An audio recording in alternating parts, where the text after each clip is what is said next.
We also do this today because today is Ruth Bader Ginsburg's birthday. Let's give her a round of applause as she will hear.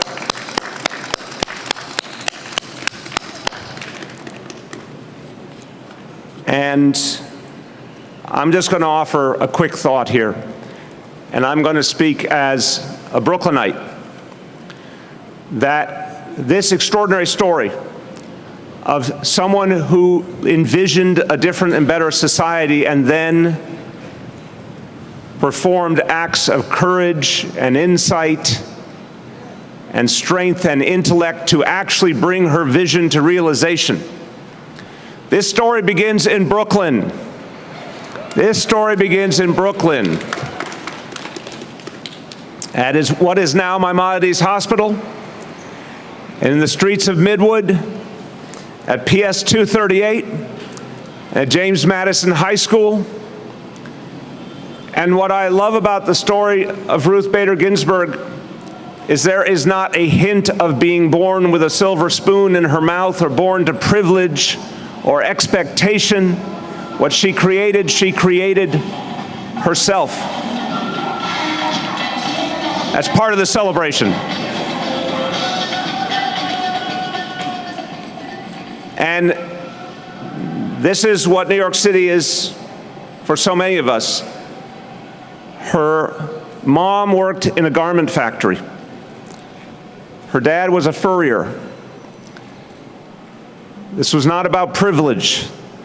This was about her abilities and her vision. And I think she took from what Brooklyn is all about, the incredible ability of Brooklynites to envision things that are different than the way they are, and the spirit and the spunk and the energy. I think she brought that all together. And there's a story which is amazing. At the age of 13, she wrote an essay. And this is when she was attending the East Midwood Jewish Center. And she wrote an essay calling for change in our society at the age of 13. In a very different time. And she also questioned in those times why the honoring and the celebration of a young man with a bar mitzvah was not met with the same respect for a young woman with a bat mitzvah. She was asking these questions in her earliest years. And then she turned those questions into a powerful energy source to create change. The last thing I want to say is we went through something in this country in the last 4 years where we now can say openly our democracy was threatened. We can say openly that the voices of exclusion and discrimination were gaining strength and power. And we needed to keep our hope, and it was not always easy. There were a lot of moments where it felt like things were slipping away. For me, and I think for millions and millions of Americans, Ruth Bader Ginsburg was one of the reasons we kept believing. Because she was there on the highest court in the land, because she exemplified what democracy is supposed to be. She was a living counterpoint, a living rebuttal to the effort to take us backwards. And even when we lost her, the outpouring of love and respect reminded us of our better selves and our better possibilities. So all of that is what we celebrate today. And we celebrate the family that loved her and supported her, and without whom she could not have done everything that she achieved. And her daughter is with us today, and wonderfully, her daughter is a leader in the legal field, in the fight for justice, in the fight to protect the freedoms of those who write, who think, who create, to protect their ability to be our consciences. She followed her mother to Columbia Law School, making them the first mother-daughter pair to ever serve in the same law faculty in the United States. My pleasure to introduce Professor Jane Ginsburg.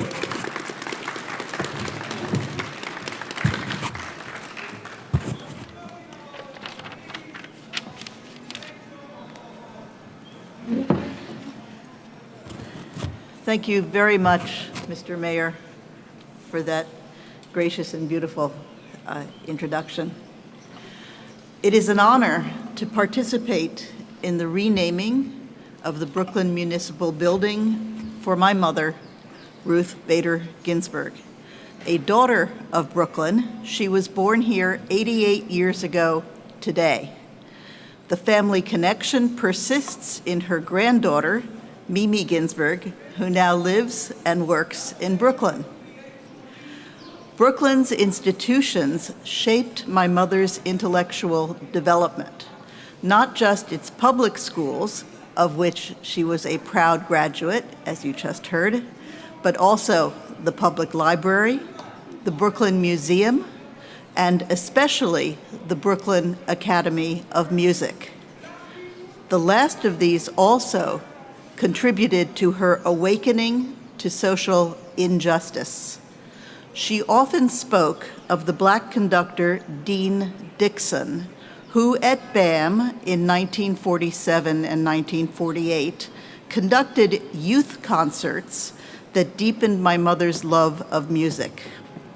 But the following year, and to her disappointment, Dixon, facing the racially motivated opposition of the New York Musicians Union and lacking conducting opportunities in the United States, left the US for a better welcome in Europe, where he remained.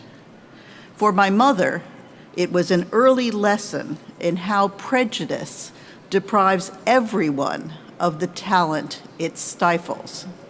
A lesson that guided the career whose achievements the renaming of this building celebrates. For all the family, I thank you for this inspiring event.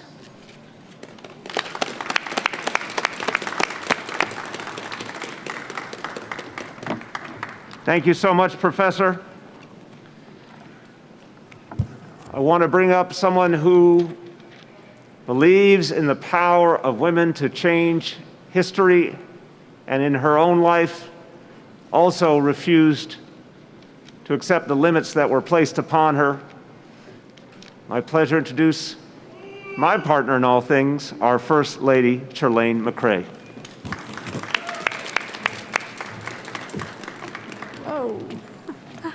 Good afternoon, Brooklyn. I said, good afternoon, Brooklyn. Yeah, this is a perfect day to make history, isn't it? Or should I say herstory? I want to thank you, Professor Jane Ginsburg, for your beautiful words. We speak often about how important it is to build movements and how change doesn't come easy. But your mother, she was her own movement. Before she authored so many brilliant opinions from the bench, before she was the notorious RBG, she was already a hero to me and women across the world. Because we saw in her story a mirror to our own. The daily indignities, not being called on in class, having to work twice as hard to prove ourselves, being told to stifle our ambition, our dreams, and to take a back seat to our own lives. Ruth Bader Ginsburg refused to back down. She showed us how to overcome. And she did it like only a Brooklynite can. Tough on the outside, but filled with compassion. Focused on substance over style, and with an indomitable spirit, who took every punch that life threw and punched back. Those kind of women change history. They are the women we need to remember, and that has been our mission in this administration. Our city would not be without amazing women like Justice Ginsburg, without their contributions, without their hard work. But if you look around, it doesn't always seem that way, does it? We don't have many statues built or buildings named in honor of women and their achievements. So today is another big step to rewrite that story, because the women of New York City deserve to be recognized more than 1 month every year. Justice Ginsburg will live on in Brooklyn and in our city forever, right here, every day in this building, and continues inspiring us and all of our children. They will see her name, they will learn her story, and they will continue her fight for equality and justice for all. Thank you.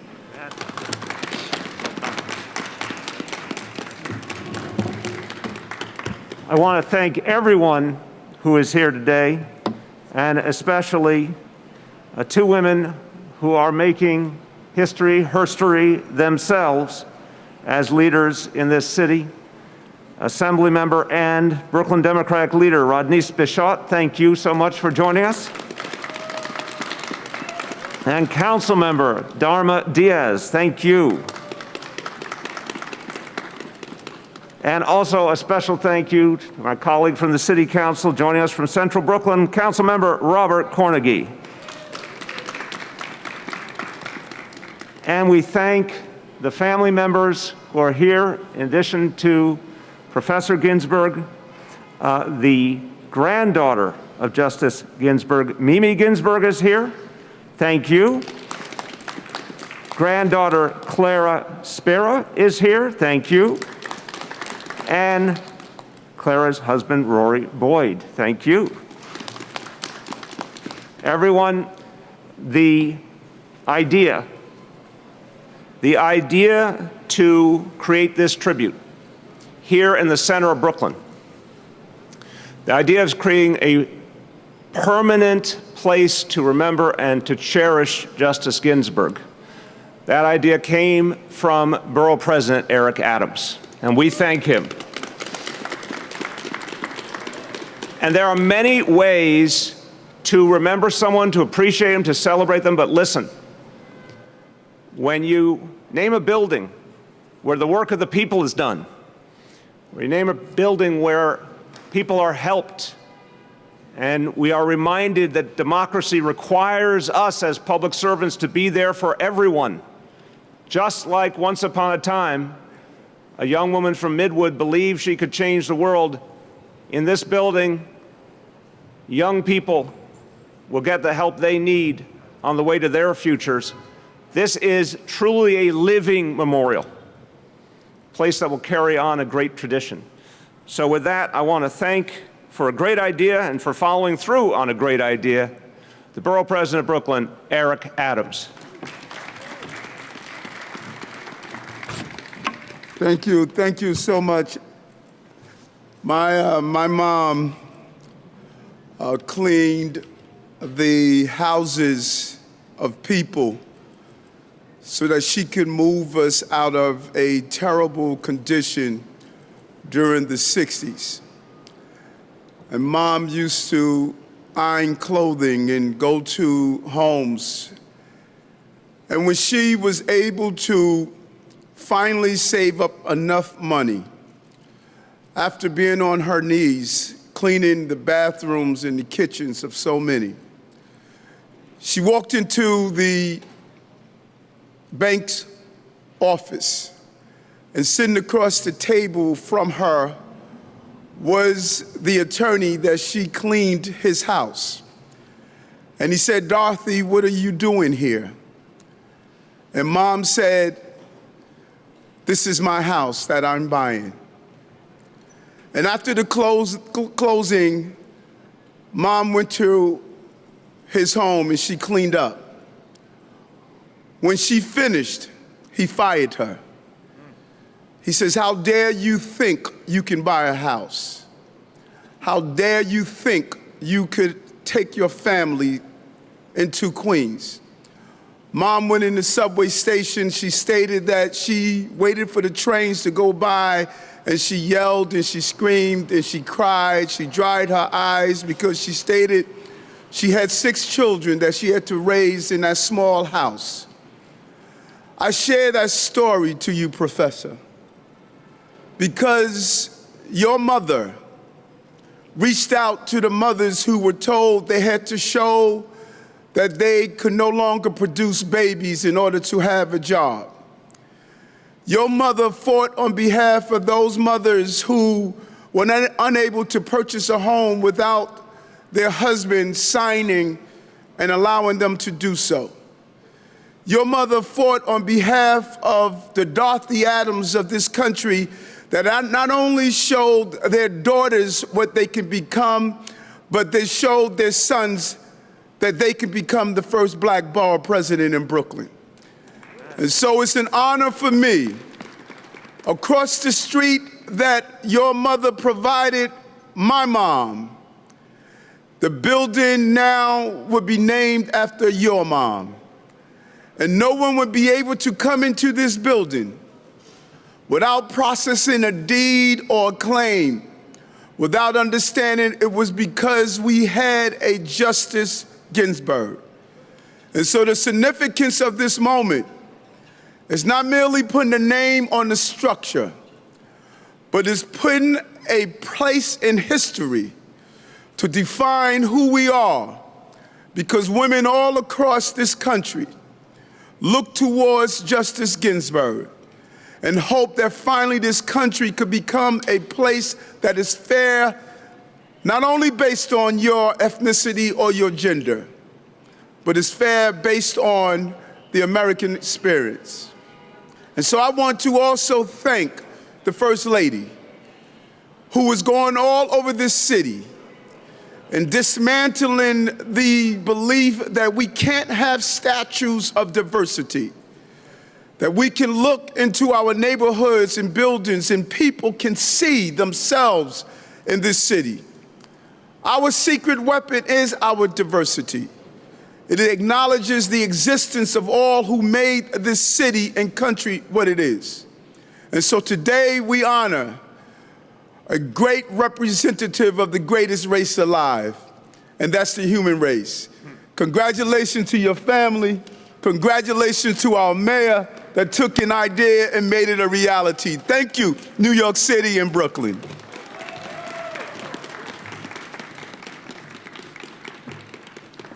Okay, now the moment we have all been waiting for. I'd like to ask the professor and First Lady, Borough President, to go to the right side here of this column, and the other family members to the left side of the column. And we're going to unveil the nameplate. But I can tell you that with this act, we will officially name this building the Justice Ruth Bader Ginsburg Municipal Building.